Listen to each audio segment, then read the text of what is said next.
So we're talking about the concept of change today. And this is part 5 of a 5-part series on handling stress during great upheaval. So I just felt like this was a topic that needed to be discussed. There's a lot of stress and worry and concerns going on all over the world. And so hopefully this is something that will help you today.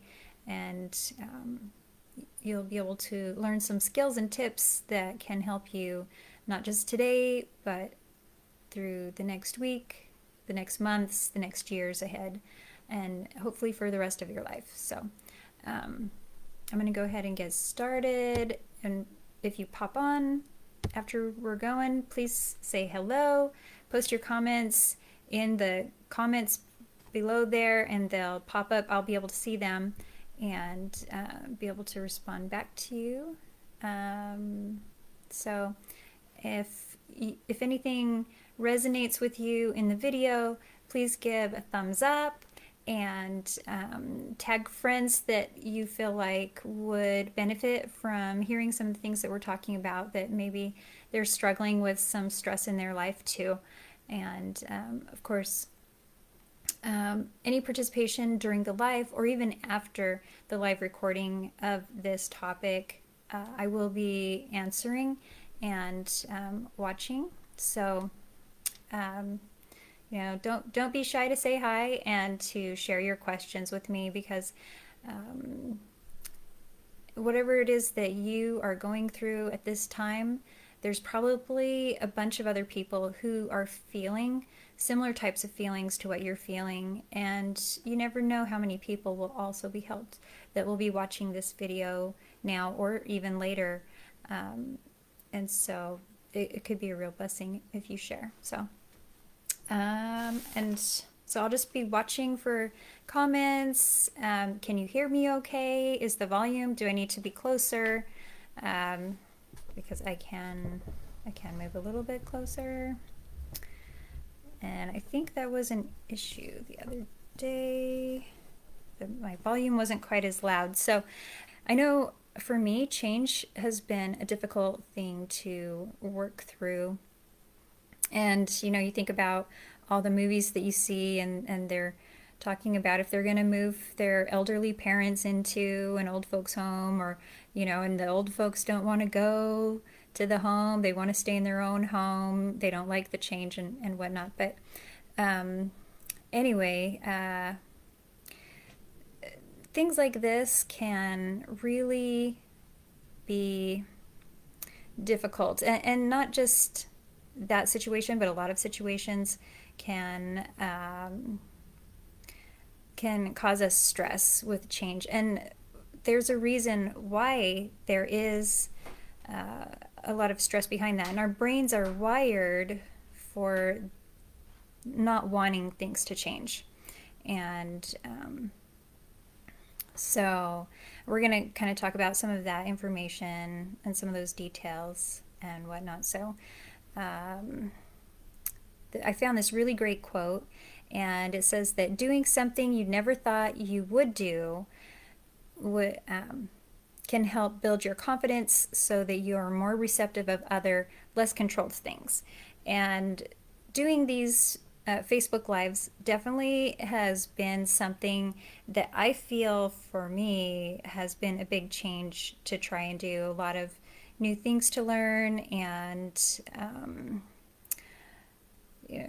things to try, and being comfortable with being on video. I've given talks and workshops and different things like that, and I really prefer being in front of an actual live group of people. You can kind of see their faces and judge how they're receiving what you're talking about, but just over video you can't really gauge that. So it's a very different way to approach it. But so we can find ourselves struggling to adjust or acclimate to change, even if we welcome or accept it too. So change it can be good, but it also can feel really bad to our brain. And so there's a neurologist, who's also a neuro-oncologist and a neuroscientist, named Dr. Santosh Kesari, also a medical doctor and a PhD. And they talk about how the brain is trained to favor familiarity. And so you have these little routes, these roads and pathways that they make it easier for the thoughts and the signals, the electrical signals, to run through the brain. And so they're able to travel a lot faster and easier to get to where they need to go. And they say that when we're born, the brain is completely malleable and experiencing new things all the time. When you think about when you're a baby, nothing is familiar. And because they experience so many new things, it seems like they just kind of mostly roll with it and are fine. But as we get older, we become more set in familiarity and being comfortable with the things that we're used to. So our brain figures out what types of experiences are positive or negative based on some experiences that we have, and then it tries to protect us from those things that are assigned as being painful. And so our brain encourages us to behave according to the context of the stimulus that we receive. And, it saves a lot of time and effort, but it makes introducing new behaviors a lot more challenging. There's another Dr. Sanam Hafeez, who's a licensed clinical psychologist and neuropsychologist, and she explains that the emotionally and cognitively and executively the brain has established a lot of pathways, and that the more you do something, the more ingrained it becomes in the neural pathways, a lot like how your computer stores the sites that you visit. So when you click on them, they're already there, and it just takes you right to it in your browser.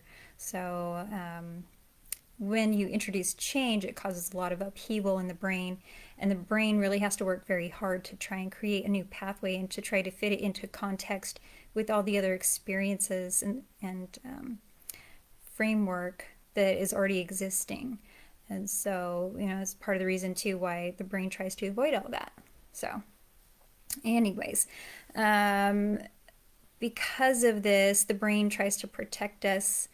It's kind of like having that smothering parent that is just kind of helicoptering over you all the time. And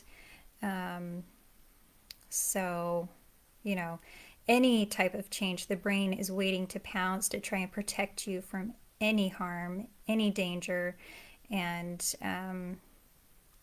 so Dr. Hafeez says that we absolutely can and should teach our brain to change, and that keeping the brain agile has been shown to delay aging. She's done quite a bit of work on the aging process and has been able to show,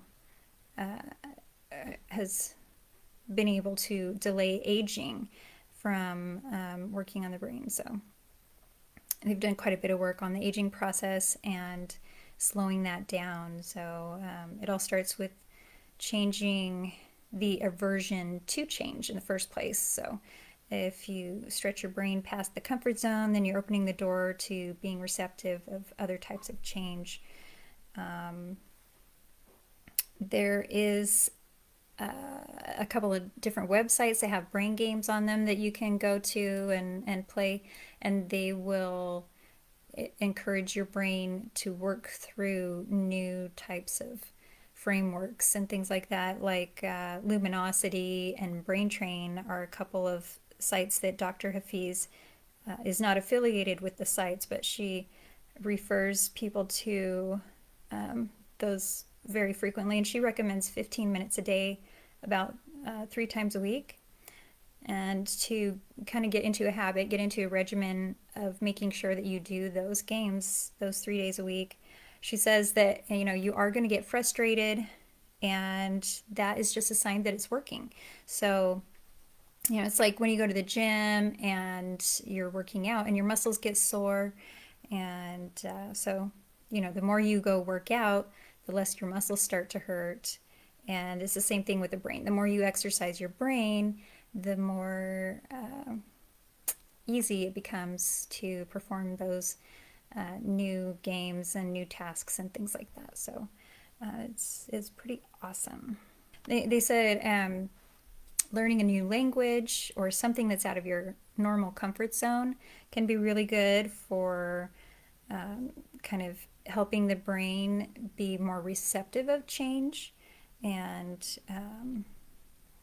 so this I thought was pretty fun. I have learned a second language, and it was pretty challenging, especially when you learn a language in a classroom and then you go out and you start speaking it with regular people on the street or whatever. You realize that, oh man, there's dialects too, and different things that you didn't realize, and then your brain is struggling to try and figure out what everyone is saying. And but if you just keep working on it, it becomes easier, and the brain starts to make those pathways, and you start to be able to understand a lot more. They're saying also exposing yourself to new situations and picking up skills you may have never considered before, and just the idea is to get out of your comfort zone. So one of the examples that they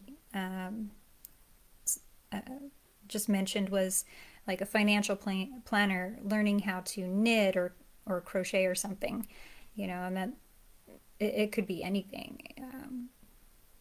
What's something that maybe you never considered doing before, and try learning that skill.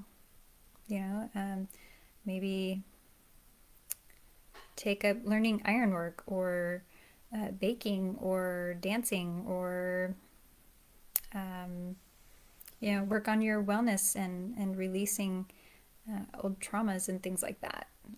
That definitely puts you out of your comfort zone and helps the brain to be able to create new pathways. And so that's something that I have really enjoyed, and it has really been fulfilling for me to realize that where I thought the experience and the traumas that I went through previously in my life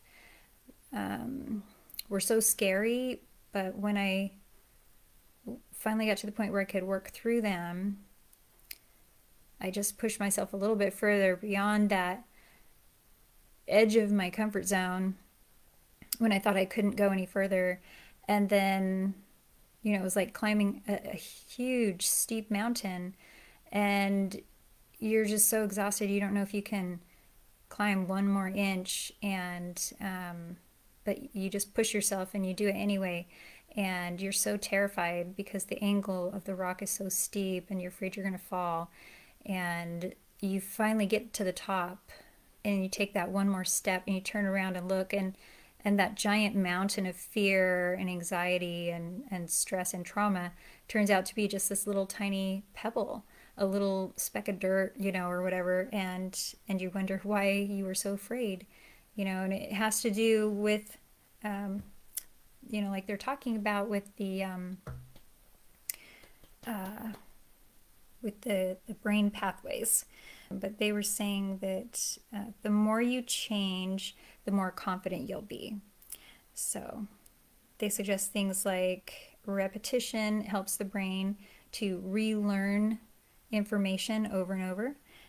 Rhymes, and they call that acoustic encoding. So a lot of oral history has been retained through rhyming, and before they had written histories, they would pass family lineage and history of their people down through these rhymes.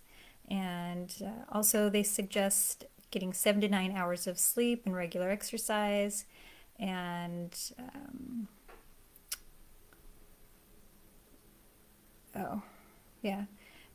if you're trying to learn something new, make it relevant to your life.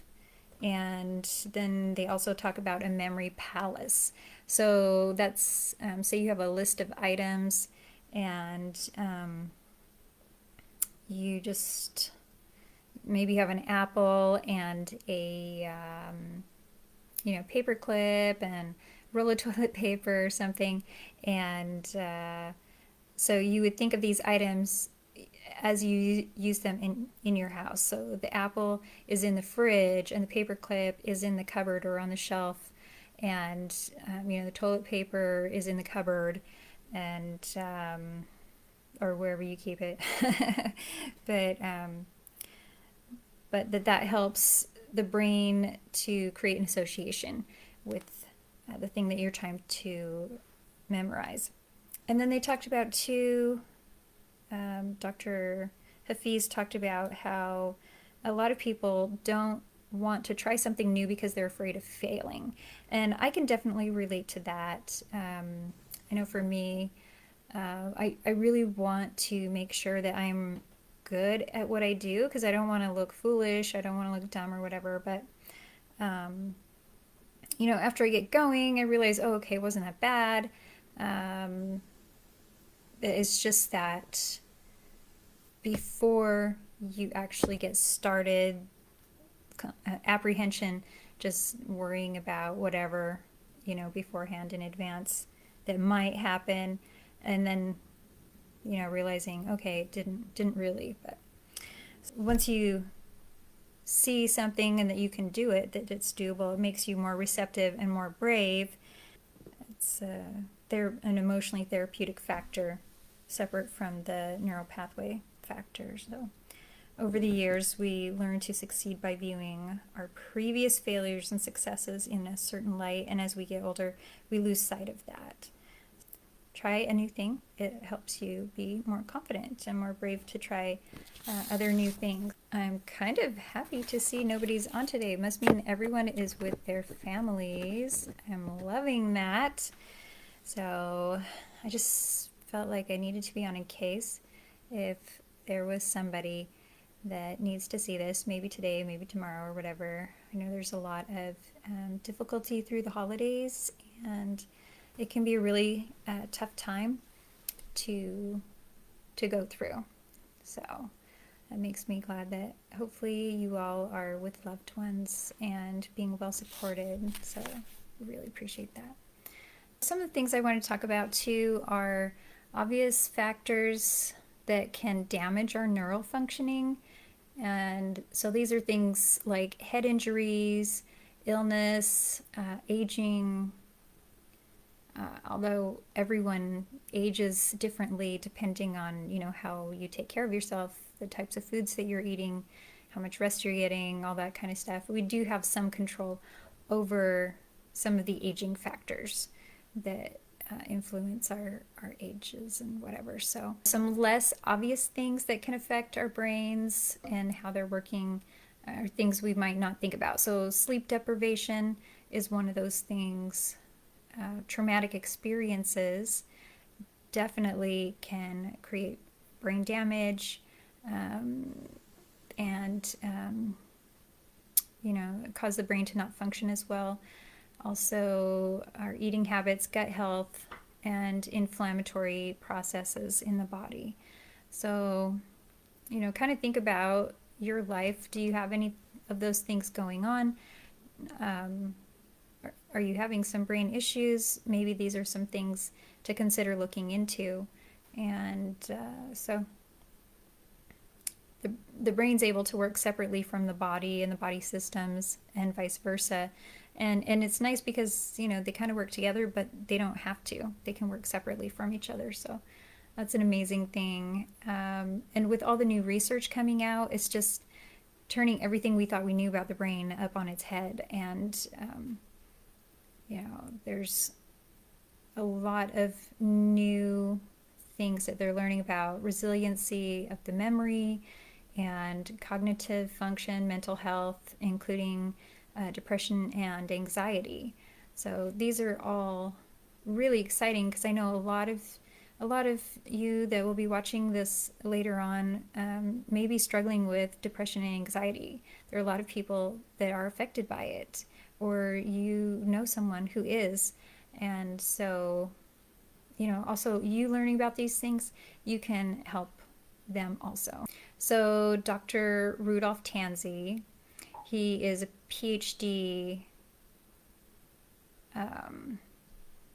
Harvard University professor of neurology, and he says that the brain can self-repair, which is awesome. I have experienced brain repair and different things that have happened in my life, and so I know for a fact that that statement is very true. The same processes that rewire and shape the brain at every moment can be used to repair them, and that's phenomenal news. He's saying things like memory lapses, poor concentration, dysregulated moods might actually be symptoms of a broader physiological condition, and that the underlying problem, if you treat that, that neural regeneration can happen. So basically the brain can fix itself through that. And he says that some of the most common features of inflammatory lifestyle are things like lack of sleep or a bad diet. And so you can stop the attack of the neuroinflammation, and then the brain cells have a chance to be able to grow back. But if you don't stop that process of the neuroinflammation, then the body doesn't really have a chance to be able to grow those brain cells back. So it's kind of an issue to definitely be keeping track of. So let's see what else. Oh yeah, this also, which I thought was really phenomenal, that Dr. Tanzy said was being able to form new connections between nerve cells is key to brain recovery and improved function. And he says that the brain can change itself. Oh no, let's see, I said that wrong. As the brain can change itself, our lifestyle choices can also change it too. So, I mean, for me, that was just so awesome that, you can start eating better and that's going to help your brain, and you can start exercising and that's going to help your brain, and, try some of these new things and it will help. So, of course, the brain grows really slow, so you have to be, patient with the process and whatnot. So some effective strategies for rebuilding and building the brain are meditation, which we're starting to hear a lot more about meditation, and I highly recommend it. Make sure to have a purpose for your meditation, and even if it's just being able to still and quiet your mind, because the brain is set to a default program basically to wander and just from thought to thought, and I think very quickly a lot of us have a struggle with negative self-talk, or thinking a downward spiral of things from one bad thing to another thing. And so meditation they've actually done quite a bit of research with it, and so I just wanted to share with you about those research studies. There's a study at the University of Wisconsin Madison Center for Healthy Minds that examined the effects of meditation as designed to reduce pain, anxiety, and depression.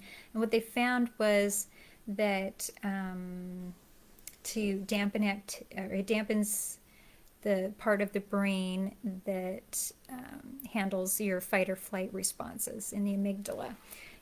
One of the things they found was loving kindness meditation was shown to activate circuits associated with empathy and benevolence, and as little as 8 combined hours of practice actually reduced negative biases and affected, and the effect became stronger with more practice. Like the more they practiced, the stronger the effect became in the individuals.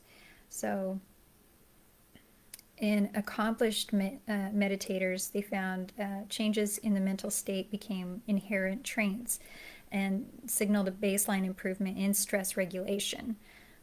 Other measured gains that they found was improved attention and memory, less mind wandering, a reactive state marked by mental chatter and anxiety, that default mode, with the brain wandering and things like that. The university, the UW Madison lab also measured brain function in some of the world's most experienced meditators, namely Tibetan monks, including master and author yongey, mingyur, rinpoche. I should have looked his name up to make sure I was saying it right.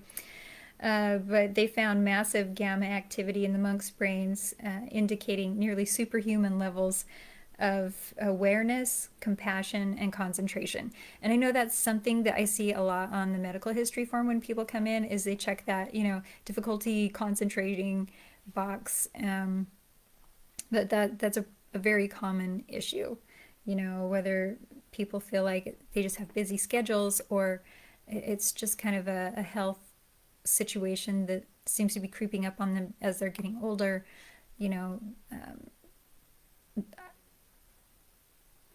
I think meditation is so important for improving our health. So, and then also they noted mental acuity. One of the center's studies found after only 2 weeks of meditation that some of the subjects increased their scores on graduate school admissions exams. So all of you out there getting ready to go to college,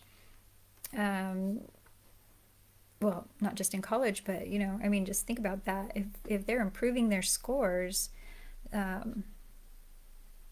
what other aspects of your life could that be benefiting? So...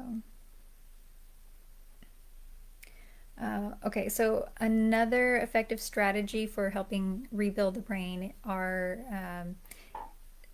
neurofeedback scans like the EEG, and that technology is actually able to show them how your brain is working in real time, and it's phenomenal. I don't know if you've seen it on the Dr. Phil show. He uses it all the time. I've seen it on Dr. Oz and some other places as well, but it's just amazing the things that they're finding. They're learning things that are helping them realize some of the things they were doing weren't working and why they weren't working, and some of them they didn't even imagine, but because of the EEG scans, they're learning so much. But they're able to actually create a lot better treatment plans because they know exactly what's going on with the brain. So it has a lot of great implications for all kinds of conditions like ADHD and anxiety, depression, epilepsy, addiction, mental illness, all kinds of things. So you just want to make sure that you look for somebody with the credentials BCN after their name, and that basically, just means that they have completed brain-specific training. And so, if you're going to go have a specialist help you, make sure they're special and that they're really good at what they do. So, get your money's worth. So. Then another strategy was eye movement desensitization and reprocessing, also known as EMDR. And so that is to help kind of diffuse the emotions out of traumas that kind of get stuck in the brain. And what's his name? Dr. Roger Solomon, he's a PhD psychotherapist and an EMDR practitioner says it's too much for the brain to handle and get stored the way they were put in there. So they're put in there as emotions, thoughts, images, sensations, and beliefs.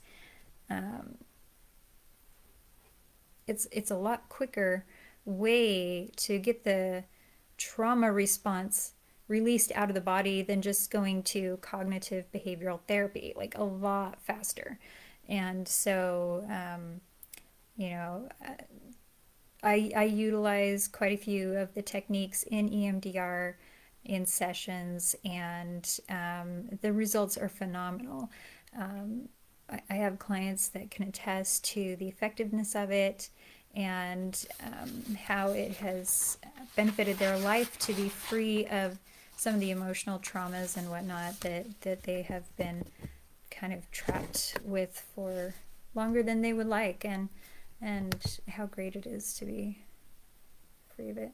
The other thing that can really help us, the other thing I wanted to say too is once you clear that emotion out from the trauma, it rewires the brain so it has a different perspective. You rewire a new perspective on that situation that happened. So kind of like how I was talking about how you just climb that big scary mountain, you get to the top and you just break through and you turn around and look at it, and it's just this little tiny thing, because from the time that event happened until now when you're working through it, you've learned a lot of new skills. You're stronger, you're healthier, you're braver, you're whatever, more than you were at the time that you experienced that. You're older, you're stronger. And so you bring all those things with you as you release and rewire, and then you're standing there with this new full stature. And when you look at the old trauma, it's not what you thought it was. And it's so liberating. It's wonderful. The other strategy for helping build the brain is sleep. And this is really, really important. It's one of the brain's most potent rebuilding skills or rebuilding tools. And so, you know, up to the point where you get to where you're about 25 years old, you know, the brain is growing and it's creating the framework. And then after that point, you know, it's like having a computer and then being able to make upgrades and new downloads that you can add to that computer. And that's, you know, beyond the age 25. As you go through and you work through traumas and things like that, you're adding uploads, you're upgrading your technology with the brain. And so Michael Howell, who is a neurology professor, MD, and co-founder of the Minnesota-based Sleep Performance Institute, says that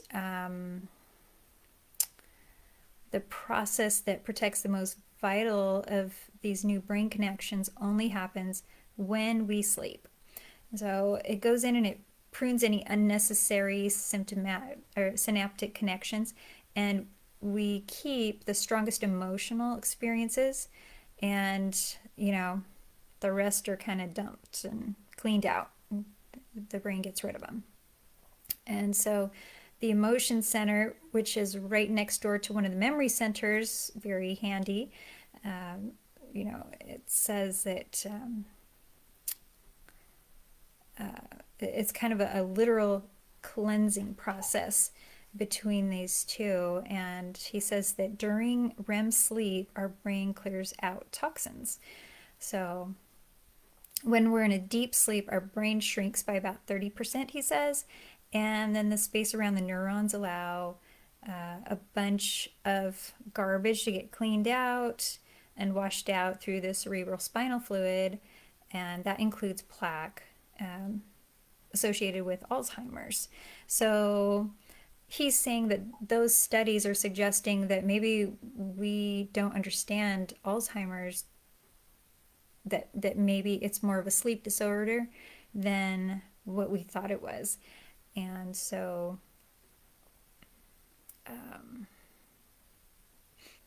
that maybe the brain isn't given enough time to clear out of that beta amyloid. So we should aim for 8 hours of sleep a night, stick to the same bedtime and wake up times to improve our sleep quality, which I did an experiment myself. I did try that quite a few years back. I started trying to do that, and I thought it was hokey at first. I didn't think it would make that much difference. I thought 8 hours is 8 hours, but I found that once I did it, it actually made a really huge difference. And so I would challenge you to try it out, and it's important to know that each hour that you sleep before midnight is to your brain like 2 hours of sleep. Every hour you sleep after midnight is only like an hour of sleep. So, I said, okay, well, I'm going to test this out. I started going to bed at 10 o'clock at night or something, and I don't know, like waking up at 6 or something like that. And, I was like, okay, yeah. Let's test it out if I go to bed at 9 o'clock, and let's try it if I go to bed at 11 o'clock. So I tested out a bunch of different scenarios, and what I found was it did make a huge difference. And if I just went to bed at like 9 o'clock at night and got up at 6, man, I felt really, really good. So, that's kind of always my goal, to be in bed by 9 and get up at 6. Doesn't always happen, but that's my goal that I shoot for, and I know the benefits of it. And so, try it out, and let me know. Come back and post in the comments, or send me a private message or something, and let me know what kind of a difference that you noticed. Let's see. Oh, also he says, prepare for good sleep. Keep all of your electronics out of your room. Keep the phones out, keep the tablets out, the Kindles, the whatever, just keep all electric devices out of your room, because the electromagnetic field is affecting you whether you realize it or not. And make sure your room is completely dark too. So that helps with your melatonin production. So, get the TV out of the room. I know some of you are like, I can't sleep without the TV on, but it's a learned habit. And, challenge your brain to some change. And it's going to be frustrating and difficult at first because you're creating new neural pathways, but that's a good sign. So try it and see if it doesn't make a difference. And you got to have, some patience and give it time for it to work, because the brain does take time to make those connections. So 10 things that can literally change the brain for good or bad are exercising, sleeping, meditating, reading, listening to music, wandering in nature, multitasking. And they've actually found that you kill brain cells when you multitask, and that men actually don't multitask. They just jump back and forth between projects really quickly, so it looks like they're multitasking. But even though women have the ability to multitask, we shouldn't, because it actually kills brain cells. So be thinking about that, ladies. Try doing one task at a time. I started doing that. I started feeling so much better. I didn't realize how much it was affecting me. So also eating sugar, it's really bad for you. So try to find other things to swap out for it. A lot of times, sugar can be very addicting. The processed sugars are actually poisonous for Vata constitutions. It's not good for anybody, but especially Vata constitutions, super poisonous. So, maybe try switching out for bananas and sweet foods, sweet potatoes, grains, things like that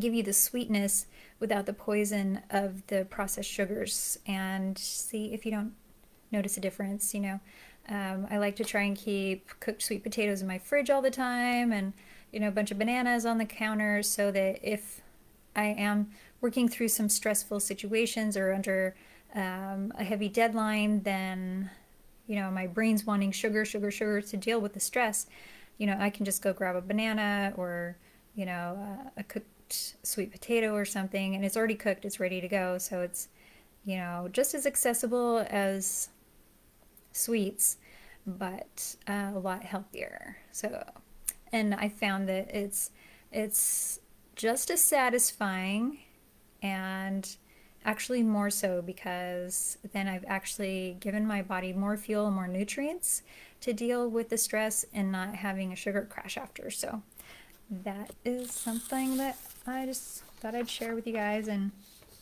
I didn't want to go too long. So anyways, that's kind of it. And so post your questions later on, and I will be checking and answering any questions that you have. You can private message me, and there's several ways that you can work with me.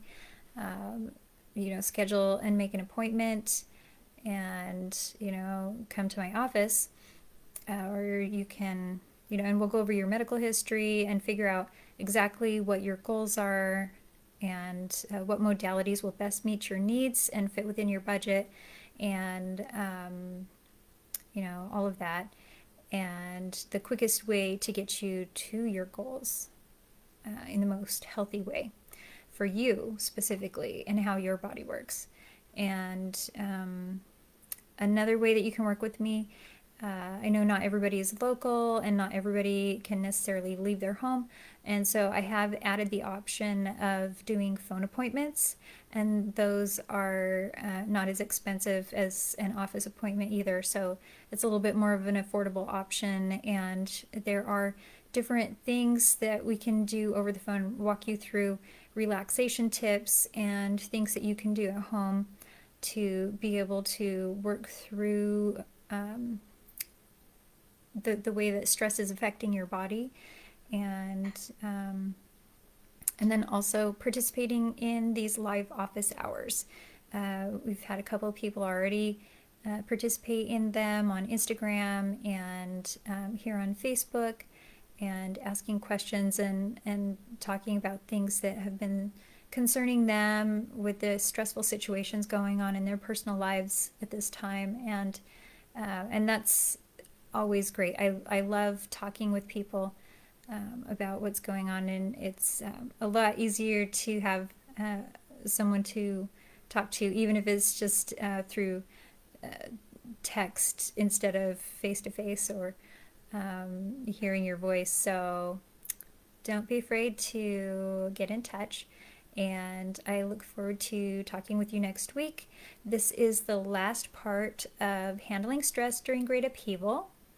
And so I'm going to start having other experts on with me that will be discussing different things, like the new supplement line that I have available for my clients, and how those can be used, and about the quality and different things like that, and answering questions that you have as well.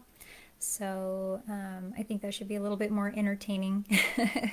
It's a lot easier to have somebody to talk to, at the same time. So hopefully it'll be a little bit more fun for you to watch too.